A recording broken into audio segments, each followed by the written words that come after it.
중국 동부의 안후이성에 있는 징현 마을은 매년 가을이면 진풍경이 벌어진다.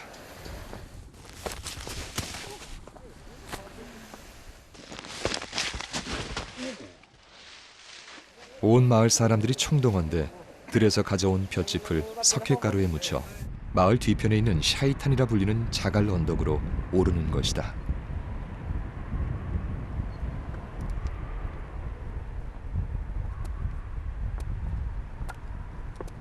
대나무 지렛대 양쪽에 40kg씩 볏짚을 치고 올라야 되는 가파른 언덕. 그러나 마을 사람들은 이 고단한 일을 1000년 넘게 해왔고 그것은 중국 종이가 걸어온 길이기도 했다.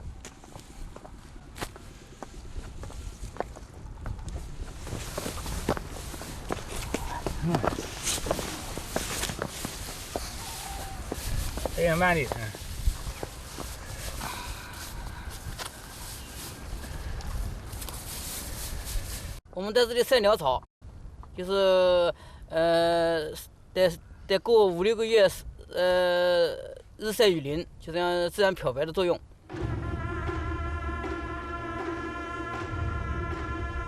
볏짚을 돌산에 건조하는 것은 빨리 마르고 배수가 잘 되기 때문이다.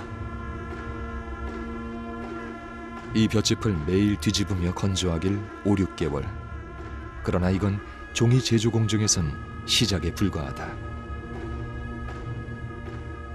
宣纸的生产主要它以2种纤维组成，一种是长纤维，也就是皮浆纤维，它是长纤维；还有一种是短纤维，短纤维就是稻草纤维。它是2个起一个长短纤维的一个相互组合、相互填充这么一个作用，来达到艺术家在书法和绘画的过程当中，那么一种悦目的这种效果。 볏짚이 보조적인 재료라면 주재료는 나무 껍질이다. 때문에 징현 마을 어디서나 볼 수 있는 청단나무. 이 청단나무는 섬유질이 풍부하고 질겨 징현 마을 사람들이 대대로 종이를 만드는 데 사용해 왔다. 这个树由于它的纤维，为我们祖先的生存立下了汗马的功劳，所以我们要感谢它。 이 나무는 자신의 몸을 통해 얼마나 많은 학자들을 키워냈고 또 얼마나 많은 지식을 세상 밖으로 내보냈을까.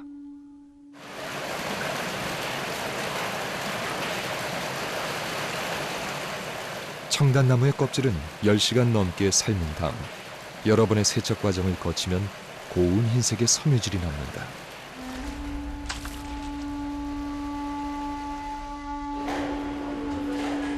그리하여 불순물을 완전히 제거하고 남은 순도 높은 상태의 섬유질이 종이의 원재료다.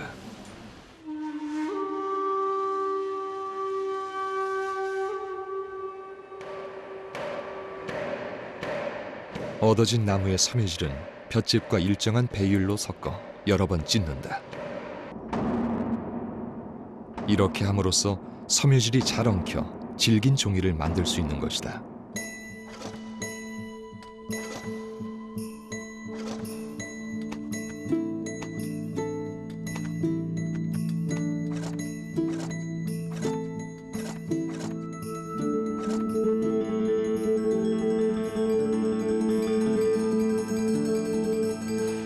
이렇듯 섬유질을 찢고 자르기를 하다 보면 어느덧 길고 거칠었던 섬유질은 부드럽게 변하게 된다.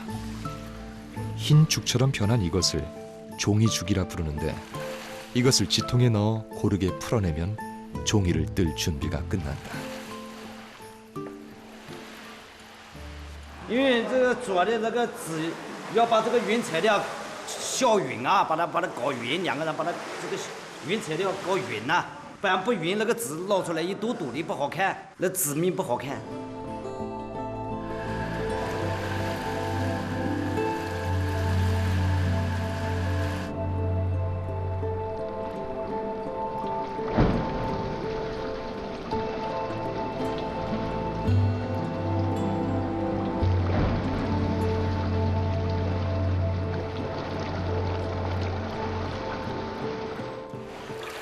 나무나 볏짚의 형태가 완전히 사라졌다. 오로지 장인의 눈앞에 펼쳐진 것은 분말처럼 가늘고 얇은 섬유질 뿐.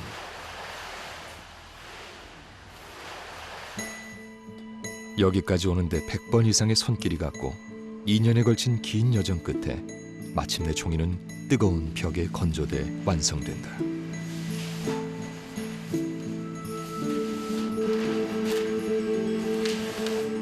천년 전 한 제지공이 이사와서 만들기 시작한 이래 오로지 구전으로만 비법이 전수돼 왔다는 선지. 그렇다면 이 종이는 언제 어디에서 왔던 것일까?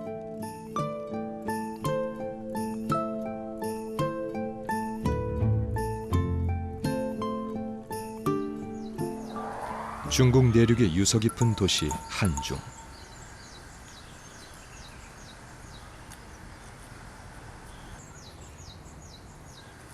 여기 종이의 신이라 불리는 한 사람이 잠들어 있다. 인류 최초로 종이를 만들었던 장본인인 채륜이다.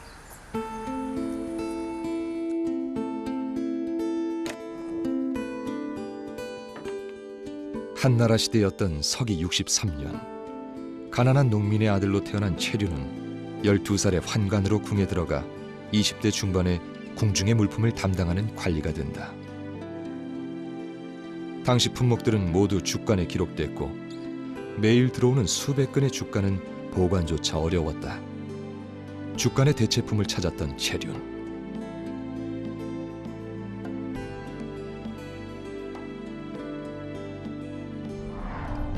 고민하던 채륜은 결국 나무 속에 그 비밀이 있음을 알아냈고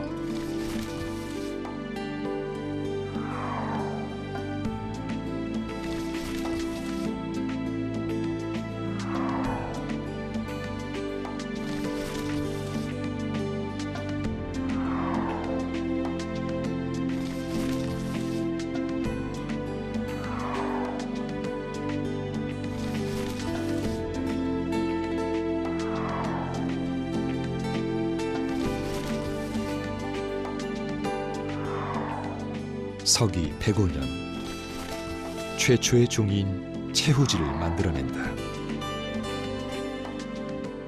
咱们讲到就是这个纸的发明，就是代替了笨重的竹简、木斗，还有昂贵的缣帛。它的发明实际上就是便于书写，所以它是对文化起到了一定的推进作用。 이곳에 누군들 붓을 대고 싶지 않겠는가. 학자들은 머릿속에만 지식을 담아놓을 필요가 없게 됐다.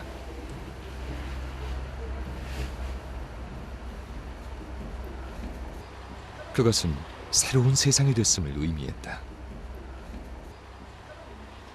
唐宋时期，中国的诗词书画达到了顶峰状态。 这跟纸张的使用有极大的关系，因为诗人们、画家们可以把自己的想法画到纸上，然后互相充分的交流，进行传播，促进了这个技艺的发展。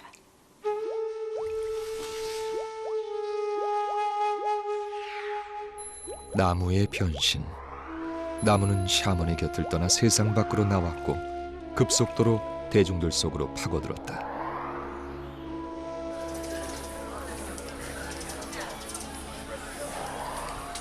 서울의 인사동이라 할 수 있는 중국 시안의 슈원먼 거리.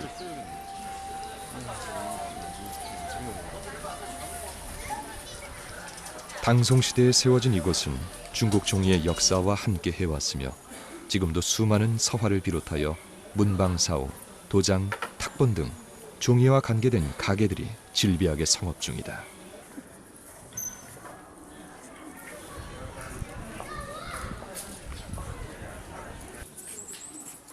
한나라로부터 당송에 이르는 시절에도 이 골목엔 매일 수많은 시인 묵객들이 찾아와 종이 위에 그림을 그리고 시를 쓰고 학문을 논했을 것이다.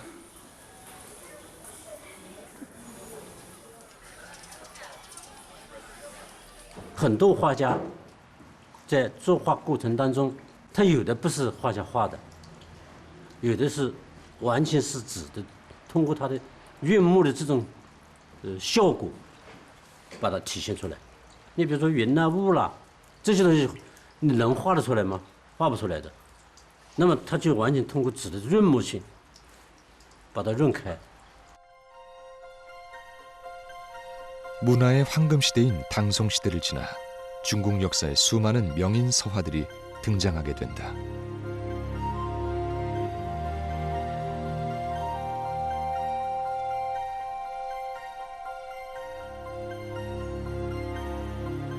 과연 그것이 종이가 없었다면 가능했을까?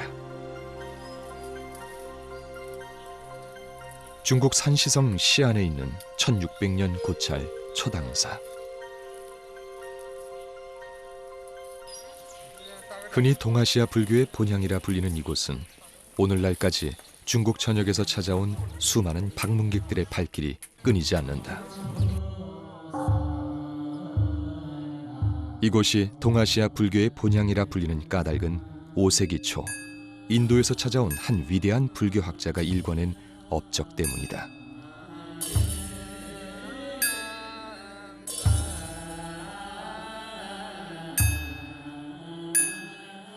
일찍이 인도학, 베다학에 관하여 백과사전적인 지식을 습득했으며 현자로 인정받았던 그는 이곳 초당사에 머물며 수많은 불경들을 한자로 번역해냈다.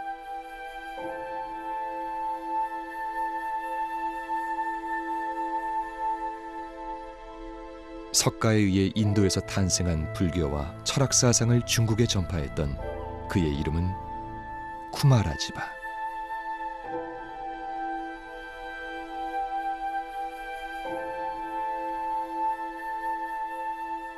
就穆老师在这译经期间都很细致，每一部经他都亲自要审阅，要和大家在一块儿共同讨论，包括每一句话都要亲自要过。所以他译这经还是就由此以后，他的经就开始在社会广大的流传开了，流传到世界各地，日本、韩国、东南亚都。 산스크리트어로 된 인도의 불경을 중국어로 번역하는 일은 결코 호락호락하지 않았을 것이다. 하지만 그는 수많은 중국의 사상가들과 논쟁하며 74부, 348권에 달하는 방대한 경전을 번역해낸다.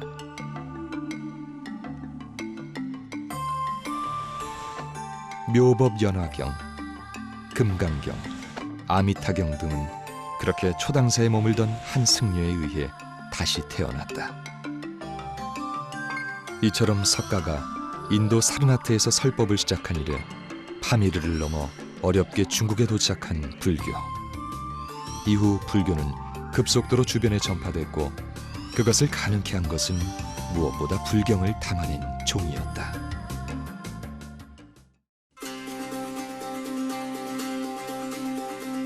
글쓰기가 좋고 휴대가 간편했던 종이. 그래서 기록 문명의 시대를 연 종이는 이제 서역으로 필연적인 여정을 시작한다.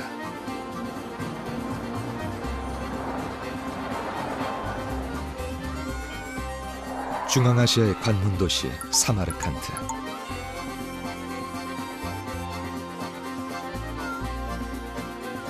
실크로드의 대상들이 세웠으며 위대한 왕 티무르가 제국을 일궜던 도시.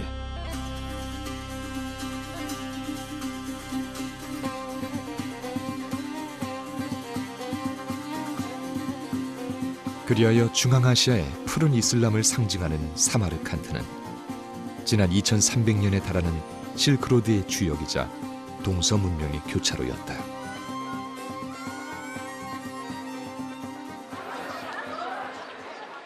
사마르칸트가 사람들이 모이는 곳을 의미하듯 세상의 모든 물건이 모이고 흩어졌다는 이곳. 보름이 지나도 변질되지 않는 빵 레표시카는 과거 대상들의 식량이었고 세상 곳곳에서 온 온갖 종류의 종자는 이곳을 통해 번져나갔다.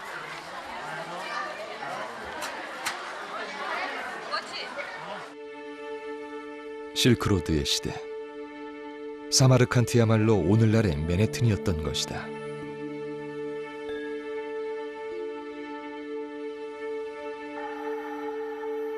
그러나 아프라시아, 진짜 사마르칸트의 전성기는 이 땅속에 묻혀 있다.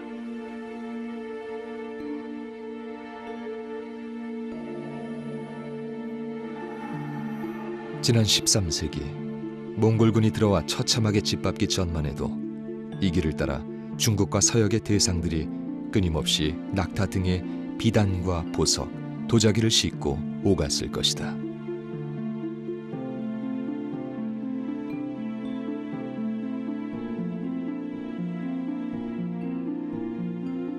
아프라시아 유적에서 발굴된 벽화는 지금도 생생하게 당시의 모습을 증언한다.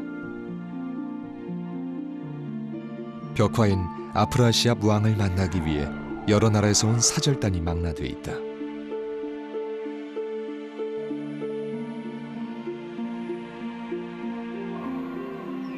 7세기 북방 초원의 강자였던 돌궐인, 당시 최초의 통일 제국을 건설했던 동쪽의 티베트인들, 심지어 조우관을 쓴 고구려인까지 등장한다. Bizning fikrimcha, olimlarning olib borgan tadqiqotlariga ko'ra, So'g' hududi o'sha paytda Buyuk Ipak yo'lining markazida joylashgan bo'lgan. Va So'g' savdogarlari asosan mana shu Ipak yo'li bo'yicha savdo qilib yurishgan. Va savdo tili ham olib borgan kenglar. Savdo tili ham So'g' tili ekanligi hozirgi kunda isbotlangan. Va bu davr So'g' uchun oltin davri, Buyuk Ipak yo'lining oltin davri deb hisoblanadi. 실크로드의 황금기, 이슬람 세력은 급속도로 팽창하고 있었다. 그러던 751년, 오늘날 키르기즈스탄에 있는 탈라스에서 운명적인 전투가 벌어진다. 고구려인 고선지가 이끄는 당나라군과 이슬람 아바스 왕조의 대결. 이것은 이슬람 세력의 승리로 끝난 작은 전쟁에 불과했지만 문명의 전파로를 바꾼 거대한 전쟁이었다.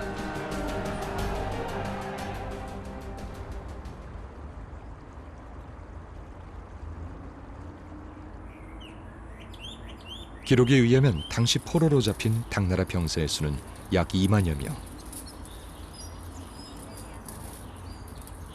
여기엔 수많은 제지공들이 섞여 있었고 이들 중 일부는 사마르칸트를 가로질러 흐르는 시압강 주변에 정착한다.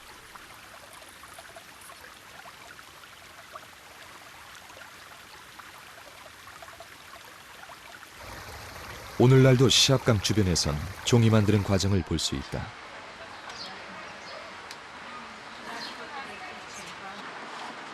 이들이 사용하는 재료는 뽕나무. 일찍이 비단길을 통해 전해졌고 자생력이 좋으며 무엇보다 줄기 속에 섬유질이 많다는 이유였다.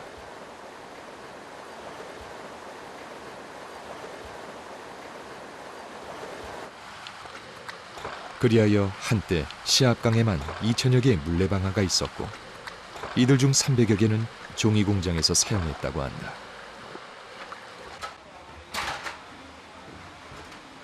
제지 과정 역시 중국과 별반 다르지 않다.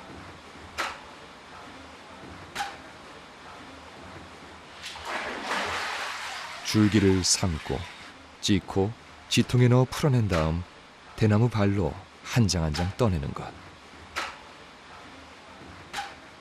다만 크기가 작고 뽕나무를 사용한다는 것이 중국 종이와 다를 뿐이다. Samarqand qog'ozi mana boshqa qog'ozlardan farqi shundaki, u bu jarayon juda ko'p kechadi. Hammasi suv orqali bajariladi. Shuning uchun ham bu qog'oz suvga chidamli. Keyin sichqon, qurt yemaydigan, chunki ipakni oshqozoni qazi qilmas ekan. Rangi bo'lsa sariqtob rang bo'lgani uchun u ko'zni charchatmaydi. Ya'ni uzoq muddat o'qish mumkin, yozish mumkin.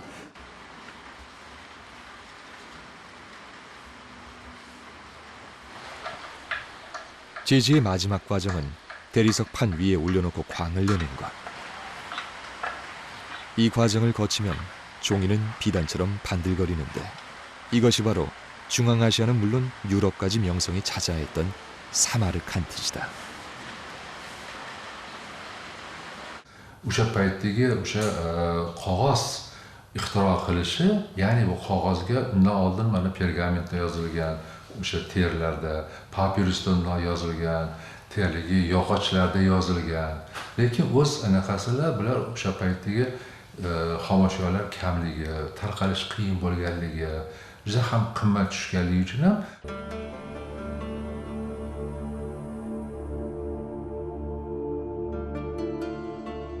여기 세계 12억 무슬림들이 가장 신성하게 여기는 보물이 하나 있다. 7세기 우스만 칼리파 시대에 만들어졌으며 고대 아랍어인 쿠픽체로 쓰여진 꾸란의 유일한 정본.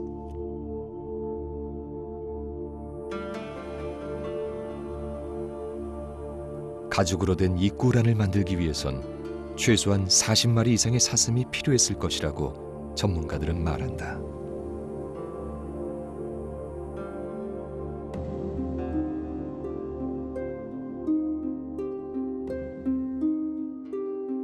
그러나 종이의 전파와 함께 모든 것이 달라졌다.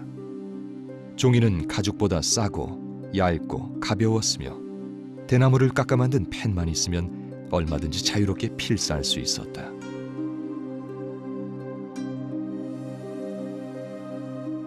종이가 꾸란의 전파에 막대한 영향력을 발휘하기 시작한 것이다.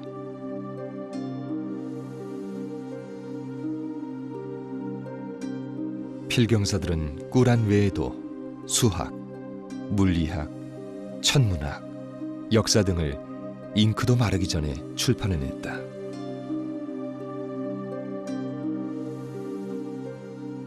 shuning uchun ham biz o'sha paytda inqilobiy kashfiyot deymizki, bular hammasi qog'ozga tushib, o'sha paytda bilimlarimiz qog'ozda qolib, bizni avlodlarimizga, bolalarimizga yetib borib, asta-sekin dunyo bo'yicha tarqalib ketilgan.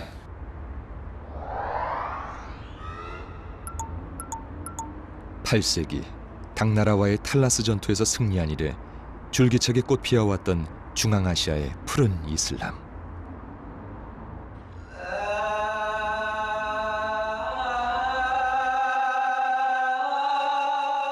기도 시간을 알리는 아잔 소리가 울려 퍼지자 모든 무슬림들이 각자의 일선을 놓고 사원으로 모여든다.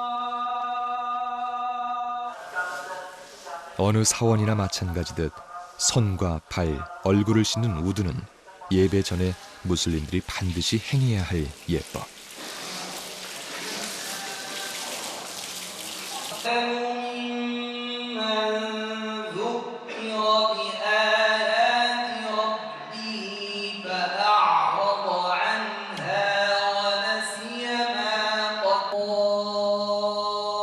하나의 영혼.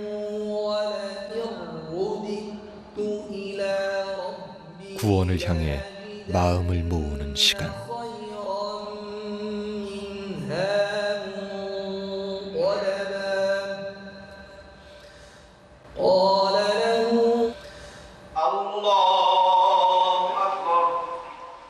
하루에 5번 전 세계 12억 무슬림들은 오로지 한 방향, 메카를 향해 신을 경배한다. 그곳은 무함마드가 신 알라의 가르침을 전달받은 곳이다.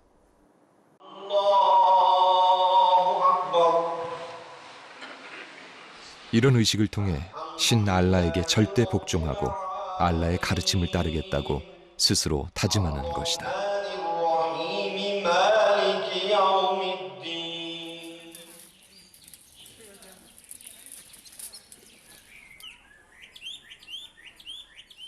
알라의 가르침은 사원 곳곳에서 쉽게 찾아볼 수 있다.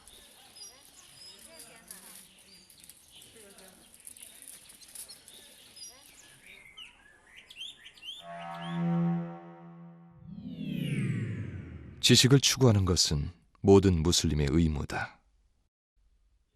또 이렇게도 말한다. 지식은 세상의 영광이고 무슬림의 명예다.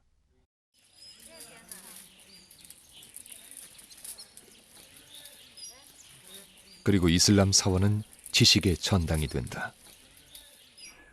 모스크 곳곳에는 교육기관인 마드라사와 도서관이 설립됐고 학생들은 책을 통해 세상 곳곳에 흩어져 있는 지식을 마음껏 습득했다.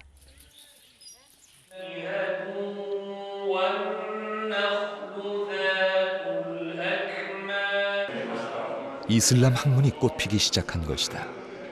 그리하여 위대한 학자들의 탄생과 함께 이슬람 학문은 황금기를 맞이하게 된다.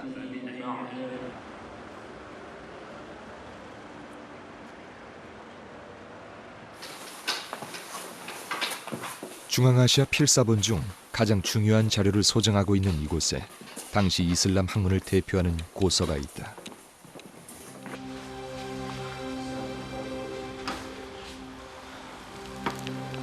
그리스와 아랍의 의학을 집대성한 필사본. 유럽 학자들에게까지 의성이라 칭송받던 사람. 이븐 시나의 의학 전범이다. Uni ajralmas qismi bu islom ilmlari bo'ldi. Endi islom davri ilmlari eng yuksalgan cho'qqiga chiqqan davri bu 9-11 asr, ya'ni Ibn Sino yashagan davrdir. Ya'ni o'z davridagi matematika, astronomiya, tabobat, kimyo fanlarini, falsafani va hattoki o'sha adabiyot bo'yicha ham shug'ullangan va mana shu fan sohalarida chuqur iz qoldirgan. 어린 시절 의학에 입문한 이븐 시나는 이미 17의 나이에 천재성을 발휘했다.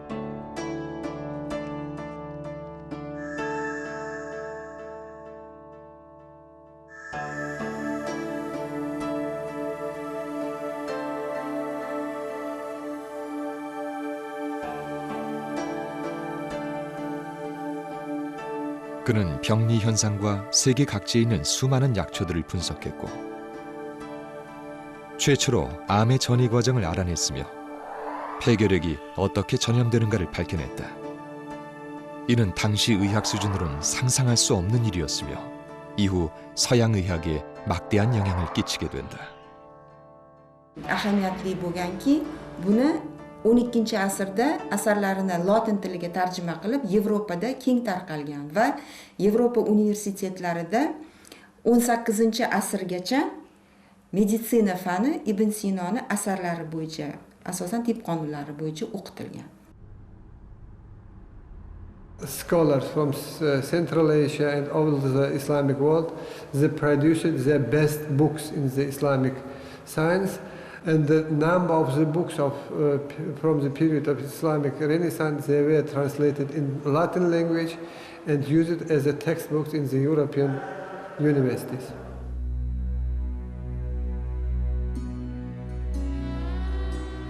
나무의 또 다른 얼굴인 종이. 중국에서 탄생한 종이는 이렇듯 대평원 중앙아시아에 학문적 향기를 불어넣었다.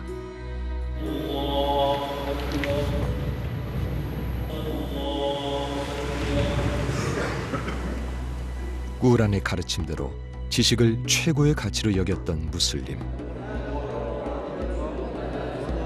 이렇게 중앙아시아에 지식의 황금시대를 열었던 종이는 여기 머물지 않고 다시 필연적인 여정을 계속한다.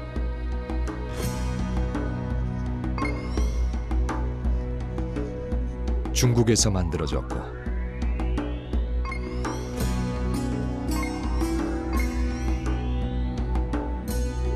중앙아시아로 전해졌던 종이.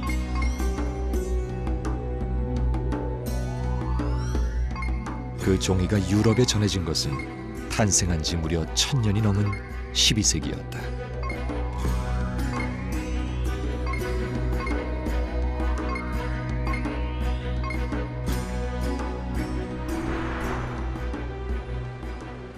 독일의 작은 도시 비텐베르크.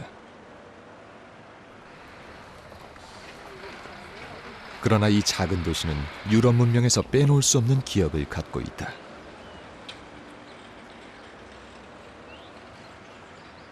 바로 종교 개혁을 부르짖었던 한 위대한 선각자 때문이다. 그의 이름은 이곳 비텐베르크 대학 교수이자 신학자였던 마르틴 루터.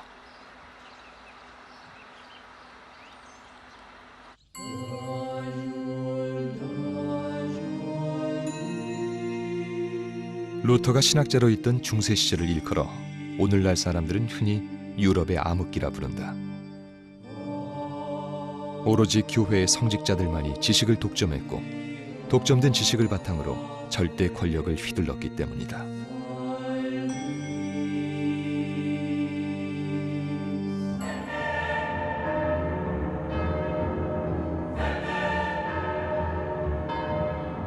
교회에 대한 무조건적인 복종을 요구했던 성직자들의 부패는 날로 거듭됐다. 급기야 문란한 성직자들은 대중을 현혹해 죄를 사해준다는 문서, 즉 면죄부를 발행하기 시작했고 그 대가로 돈을 요구했다.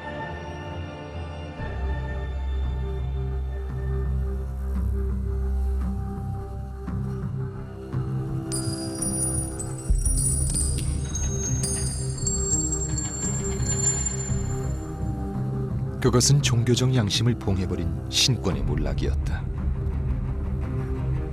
자연스럽게 교회 내부로부터 비판의 목소리가 들리기 시작했다.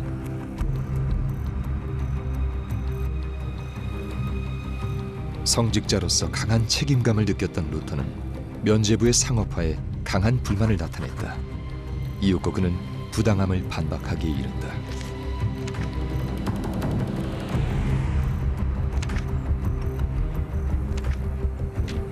그것은 어쩌면 목숨을 버려야 할 수 있는 위험천만한 일이었다.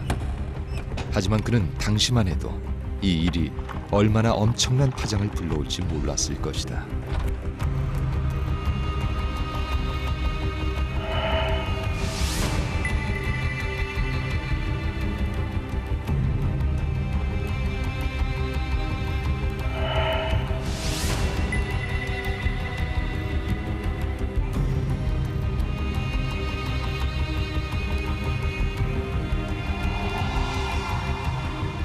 반박문은 교회의 정문에 붙여졌다.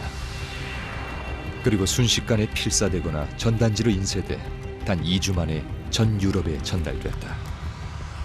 최초의 팸플릿 혁명이었다. Denn Luther konnte nun über die Schrift, über billige Schrift, die auch jeder erschwinglich kaufen konnte, seine Ideen, seine Übersetzungen der Bibel, aber eben auch theologische Gedankengänge an die Leute bringen, die sie vorher nur schwierig erreicht hätten. Tatsächlich, weil vieles über Pamphlete, also über Flugblätter verbreitet wurde. Das waren billige Drucke, die nur wenige Seiten umfassten, keinen Einband hatten, die ganz, ganz schnell herzustellen waren, ganz oft auch, Sie sehen es vielleicht auch in den Vitrinen herum, ganz oft mit Bildern, auch auf dem Titel, die Käufer anregen sollten, sich mehr mit dem Inhalt zu beschäftigen. 유럽의 암흑시대에 조종을 울린 종교개혁의 또 다른 이름, 팸플릿 혁명. 이것은 종이와 인쇄가 없었다면 불가능했을 것이다.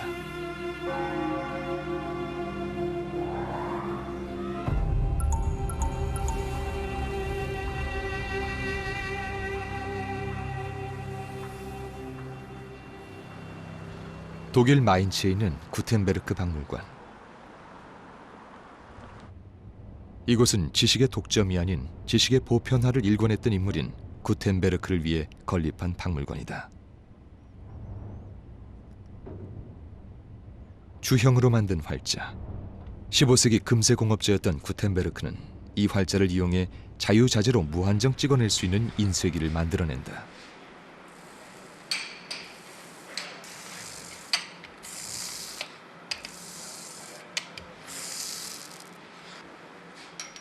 그것은 활자만 맞추면 어떤 책도 혁명적인 속도로 만들어낼 수 있음을 의미했다. 노련한 인쇄공들은 종이만 있으면 얼마든지 책을 생산했고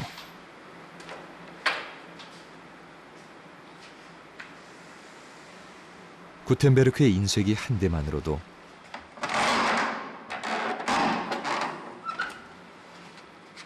일주일에 500권 이상을 찍어낼 수 있었다. 그리하여 1500년까지 유럽에서 인쇄된 책이 약 50종 2천만 권.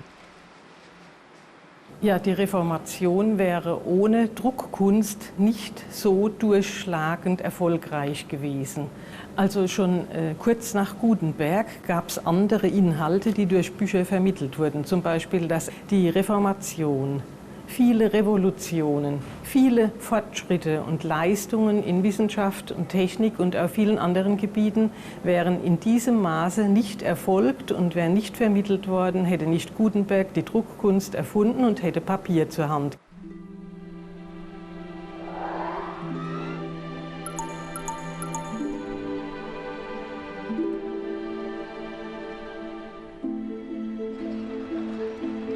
종이와 인쇄기의 만남을 통해 사람들은 자신이 원하는 지식을 얼마든지 손쉽게 구할 수 있는 시대가 됐다.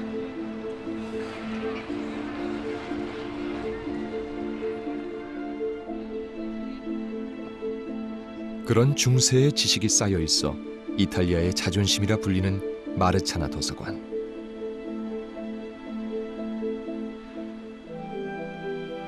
(16세기에) 건립된 이곳은 13,000점에 달하는 중세의 개인 기록물과 기관 기록물, 그리고 구텐베르크 시절의 인쇄물 2,883점이 보존돼 있다.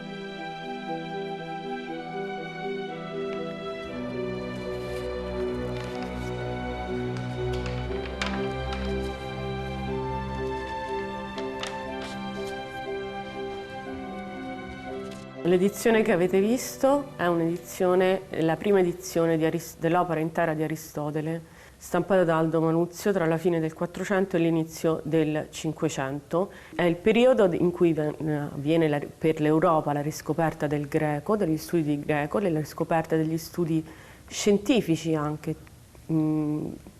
È quello periodo che si chiama Rinascimento, in cui viene riscoperta la prospettiva di cui Venezia fa parte, anzi ne è uno dei centri principali. 역사엔 우연이 없다고 말한다. 하지만 종이가 없었다면 우리는 플라톤과 아리스토텔레스, 너 자신을 알라고 부르짖었던 소크라테스, 그리고 수학의 아버지 피타고라스를 알 수 있었을까?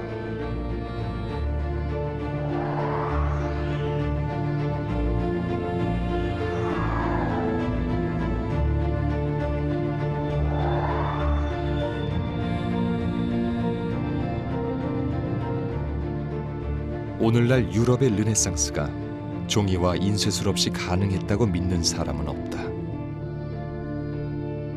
종이는 사람의 머릿속에 있는 지식을 밖으로 꺼냈고 수많은 사람들에게 전달했으며 문화와 예술을 꽃피웠고 삶을 향기롭게 만든 또 하나의 숲이었다.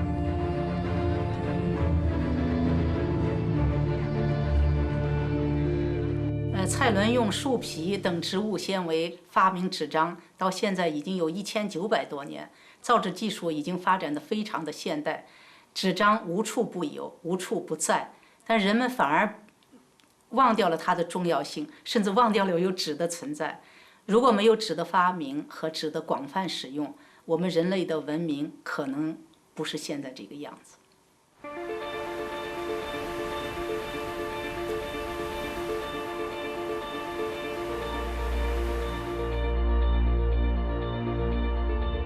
종이가 탄생한 지 1900년. 오늘날 우리는 유례없는 문명의 혜택을 누리고 있지만 더 이상 종이를 찬사하지 않는다.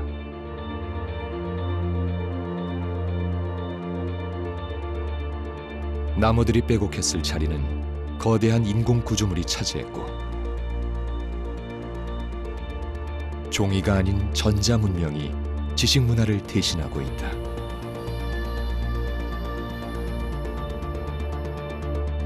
이제 전자 문명에게 자리를 내놓고 호련히 뒤로 물러서 있는 나무. 그러나 나무야말로 자신의 몸을 통해 인간에게 지혜와 지식을 전달해준 문명의 어머니였다.